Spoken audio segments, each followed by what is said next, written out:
वनसल्ली वनसल्लिम अला रसूलिहिल करीम अम्मा बाद फौज़ बिल्लाहि मिनश शैतानिर रजीम बिस्मिल्लाहिर रहमानिर रहीम क़ाला रब्बी इश्रह ली सदरी व यस्सिर ली अमरी वाहलुल उक़दतम मिन लिसानी यफ़क़हू क़ौली रब्बी ज़िदनी इल्मा सदक़ल्लाहुल अज़ीम व सदक़ रसूलुहुन नबियुल उम्मियुल करीम व नहनु अला ज़ालिका मिनश शाहिदीन व शाकिरीन वल्हम्दुलिल्लाहि रब्बिल आलमीन।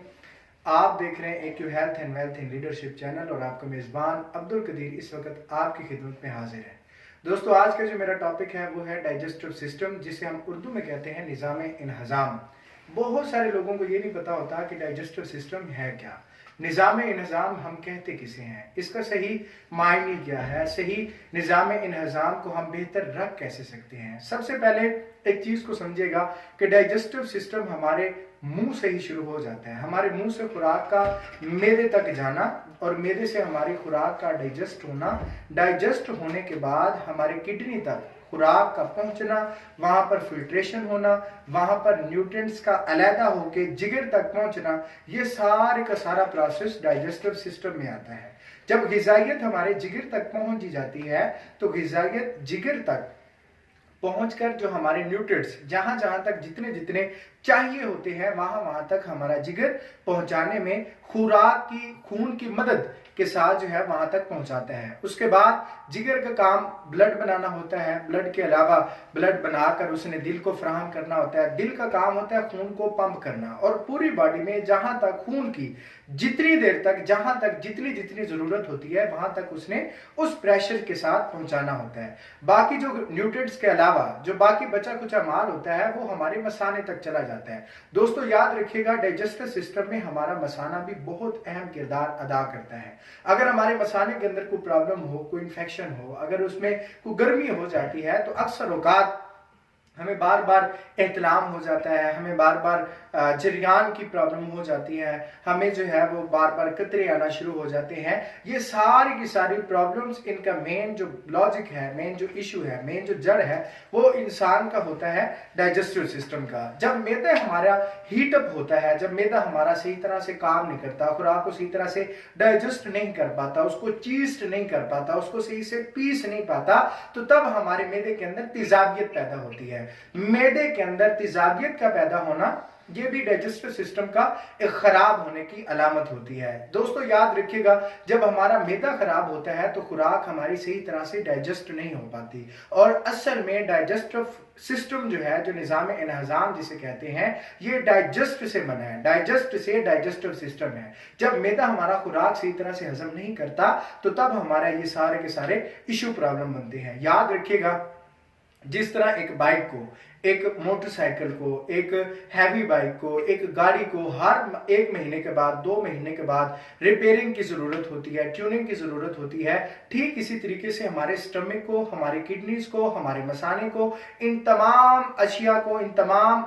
ऑर्गन्स को भी सफाई की ज़रूरत होती है। जब उनकी सफाई सही तरह से नहीं हो पाती तब ये सारे के सारे इश्यूज बनते हैं, तब ये सारी की सारी प्रॉब्लम्स बनती हैं। आज मैं आपको ये बताता चलूँ, जब मैदे के अंदर अल्सर होता है, मैदे के अंदर जब तेजाबियत होती है, जब मैदा सही तरह से काम नहीं कर पाता तो खालिक कायनात, मालिक कायनात अल्लाह रब्बुल इज्जत ने इस कायनात के अंदर एक पॉलीसेकेराइड मादा पैदा किया है, एक खुराक पैदा की है, एक सप्लीमेंट पैदा किया है। अब जो पॉलीसेकेराइड होता है ये 3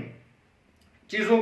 से मिलकर बना होता है, इनकी 3 इकसाम होती हैं, 3 टाइप्स होती हैं पॉलीसेकेराइड की। पहली टाइप होती है मोनोसेकेराइड जो 1 यूनिट पर मुश्तमिल होती है, दूसरी टाइप डाइसेकेराइड होती है जो 2 यूनिट्स पर मुश्तमिल होती है, तीसरी को कहते हैं ओलियोसेकेराइड जो 3 से 10 यूनिट पर मुश्तमिल होती है। इन तीनों के मजमूए को हम कहते हैं पॉलीसेकेराइड और ये पॉलीसेकेराइड हमारे मैदे के अंदर जाके तेजाबियत को खत्म करता है। तेजाबियत को खत्म करने का इसका तरीकाकार क्या होता है, जब ये हमारे मैदे के अंदर जाता है तो वहां पर मौजूद जितनी भी चिकनाहट होती है ये उसको अपने अंदर जज्ब करके मैदे से खारिज करता है। जब चिकनाहट मैदे से खारिज हो जाती है तो मैदा अपना काम सही तरह से सर अंजाम देता है। जब मैदे ने खुराक को सही तरह से हजम करके किडनीज तक पहुंचाना होता है तो किडनीज का अलहदा एक काम होता है। नेक्स्ट वीडियो के साथ इंशाल्लाह आपके साथ वो किडनी के बारे में भी शेयर करेंगे, किडनीज का क्या काम होता है और किडनीज को हम बेहतर किस तरह रख सकते हैं, उनकी हम सफाई किस तरह रख सकते हैं, उनकी केयर किस तरह कर सकते हैं। हमारे जिस्म के अंदर जिस तरह एक फिल्ट्रेशन प्लांट, एक कारखाने के अंदर, मिल फैक्ट्री के अंदर एक फिल्ट्रेशन प्लांट होता है, किडनी हमारी बॉडी के अंदर एक फिल्ट्रेशन प्लांट का जो है अफवाल और उसकी जो जिम्मेदारी है वो निभाता है। इंशाल्लाह वो भी आपके साथ डिस्कस करेंगे। इसके बाद मैं अर्ज करता चलूं मसाने की गर्मी। जब हमारे मसाने के अंदर गर्मी होती है, जब हमारे मसाने के अंदर बहुत देर तक हमारे जो ग़िज़ाइयत हमारी जो है वो ट्रांसपोर्ट निज़ाम के ज़रिए जब हमारी जिगर तक चली जाती है और बाकी जो न्यूट्रिएंट्स के अलावा जो खाम माल होता है, जो बाकी चीज़ें होती हैं वो हमारे मसाने के अंदर जब बहुत देर तक जमा रहती हैं तो मसाने के अंदर गर्मी हो जाती है, गर्माइश हो जाती है। अक्सर औकात हमारा स्टमक जो है वो गैस बनाना शुरू कर देता है, जिसकी वजह से हमें मसाने के अंदर भी प्रॉब्लम होती है, हमें अक्सर औकात मैदे की भी प्रॉब्लम होती है, हमारा पेट भी अक्सर औकात फूल जाता है। इन तमाम चीज़ों में मेन चीज एक ही है, जब हमारी खुराक सही तरह से नहीं हम उनको हैंडल करते, खुराक हम सही नहीं लेते, तब ये सारी की सारी हमें प्रॉब्लम्स होती हैं। मेरा आपको बार बार आगाह करने का मकसद जस्ट एक ही है कि अगर हम खुराक को बेहतर कर लें, अगर हम फूड सप्लीमेंट को बेहतर कर लें, अगर हम न्यूट्रिएंट्स अच्छी तरह से लेना हम शुरू कर दें, तो ये सारी की सारी प्रॉब्लम्स हमारे करीब आने से भी जो है वो डरेगी। लास्ट पर एक बात अर्ज करता चलूं, हमारे स्टमक, हमारी किडनी, हमारा जो है वो मसाना, इन तमाम को बेहतर करने के लिए मेरे नज़दीक जो मेरी रिसर्च है, जो मेरी स्टडी है, जो मेरा मुतालिया है, उसके मुताबिक polysaccharide is best supplement for your digestive system. इंशाल्लाह नेक्स्ट वीडियो में फिर आपके साथ एक नया टॉपिक लेकर आपकी खिदमत में हाजिर होंगे। तब तक के लिए अपने मेज़बान को दीजिए इजाज़त।